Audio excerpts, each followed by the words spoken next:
Una nueva ciencia. Contaré lo que llegué a saber.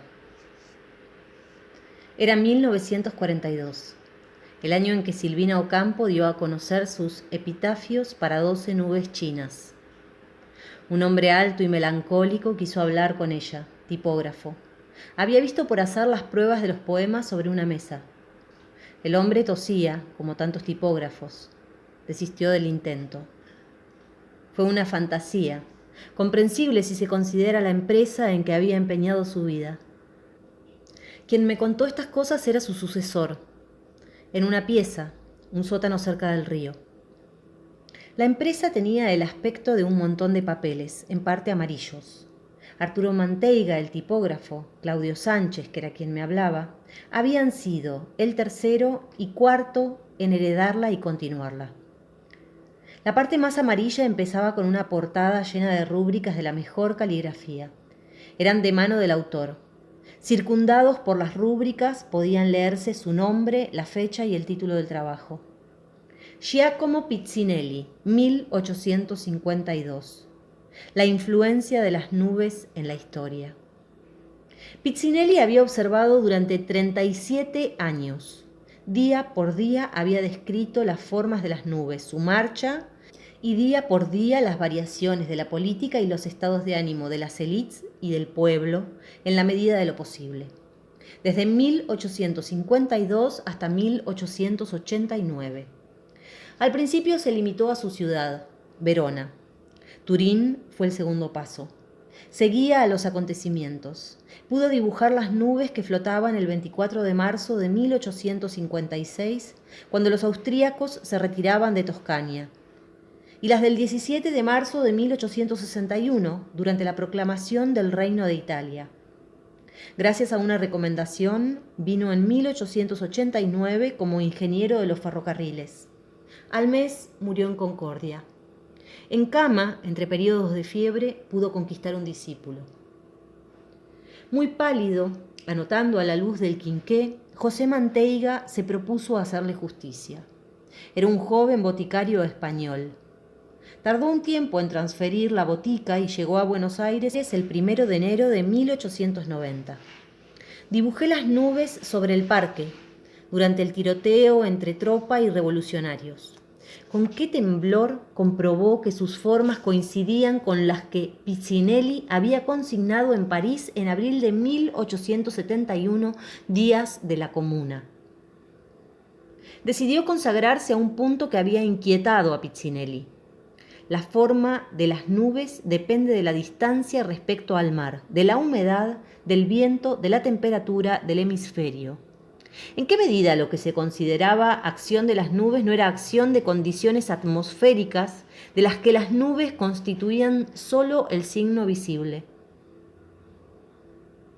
Para estudiar este problema apeló a corresponsales. Se vinculó con 2 meteorólogos en Italia, con el conocido de un amigo en España, con un experto asimilado al ejército en Buenos Aires. Completó además la morfología básica establecida por Pizzinelli. Era el catálogo de las formas de las nubes con sus posibles consecuencias históricas, políticas y económicas. Constaba de 400 croquis analíticos. Hasta 1920 perseveró José Manteiga. Un derrame lo inmovilizó por un largo periodo. Murió sin recuperar el habla. Hacia entonces, la nueva ciencia contaba con 68 años de estudios ininterrumpidos. En su archivo, 1.267 acuarelas, carbonillas y croquis a lápiz de Pizzinelli, 4.305 dibujos a lápiz, gouache y fotos de José Manteiga. Había que sumar anotaciones de los dos, en variadas caligrafías, informes ilustrados de los corresponsales de Manteiga, carpetas de recortes periodísticos comentados, desde 1852 hasta 1920. Quien observara podía notar coincidencias asombrosas. Arturo Manteiga fue ayudante de su padre adoptivo desde la infancia. En los últimos años, su fotógrafo. Pizzinelli había descubierto ya en 1852 que la historia cambiaba siempre durante la noche, aunque por desdicha o por fortuna los ciudadanos se enteren de tales cambios solo al despertar. Arturo aprendió a fotografiar las nubes nocturnas. Manteiga, Arturo, renunció a casarse.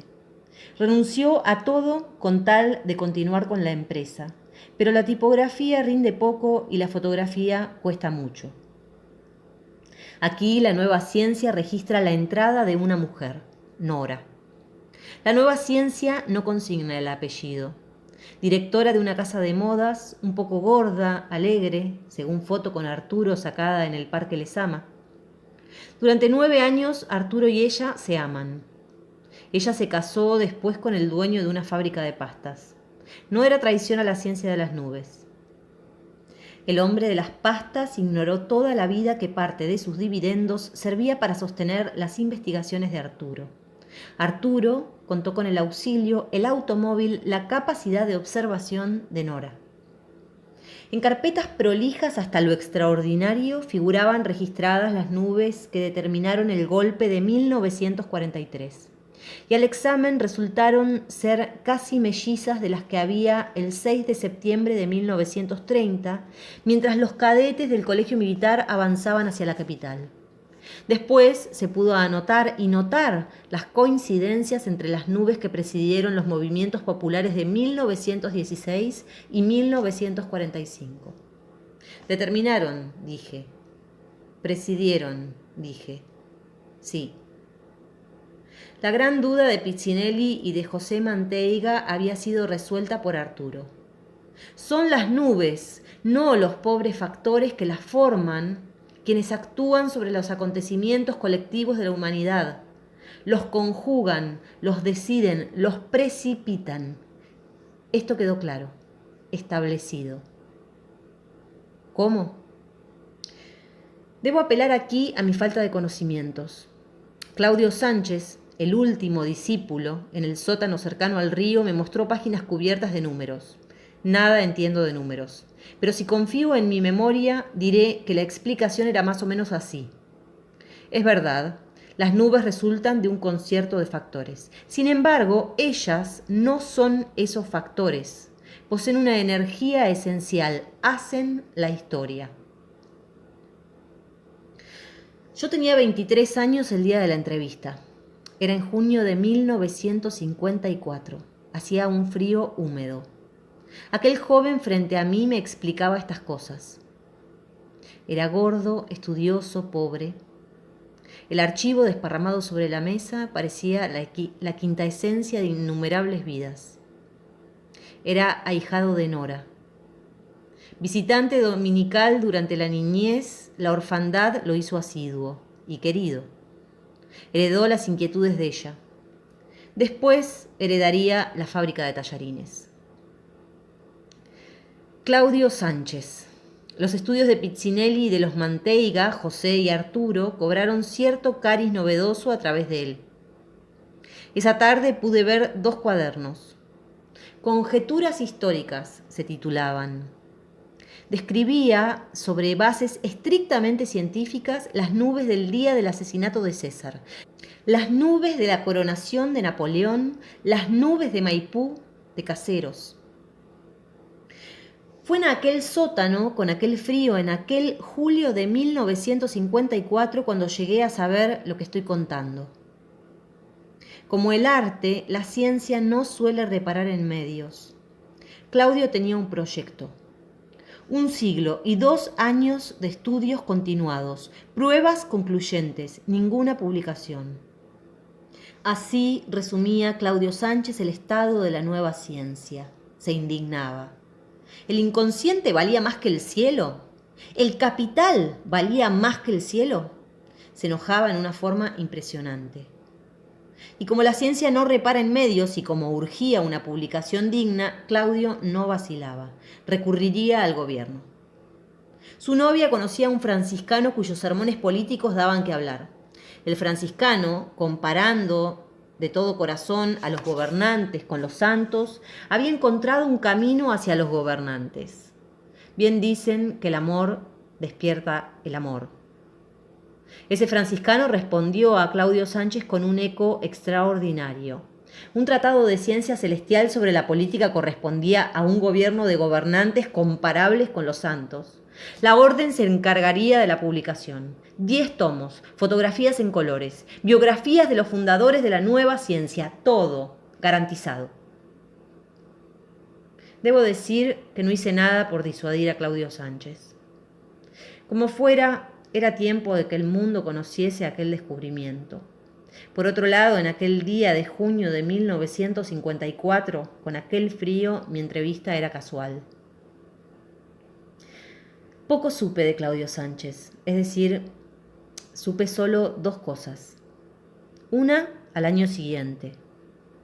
En julio de 1955, cuando algunos jóvenes enviados por el gobierno incendiaron iglesias, hubo un hombre que se precipitó a rescatar algo de la hoguera de San Francisco. Como se sabe, nada se salvó en San Francisco. La policía extrajo al hombre, lo encarceló. Cuando cambió el gobierno, quisieron honrarlo como héroe. En 1975, un programa de televisión presentó a un señor obeso, asmático, propietario de una cadena de fábrica de pastas. Explicó a qué se dedicaba la mayor parte de sus horas libres, que eran muchas. Por algún tiempo, aquella aparición alimentó el humor del país. El señor fotografiaba y clasificaba nubes. Era Claudio Sánchez.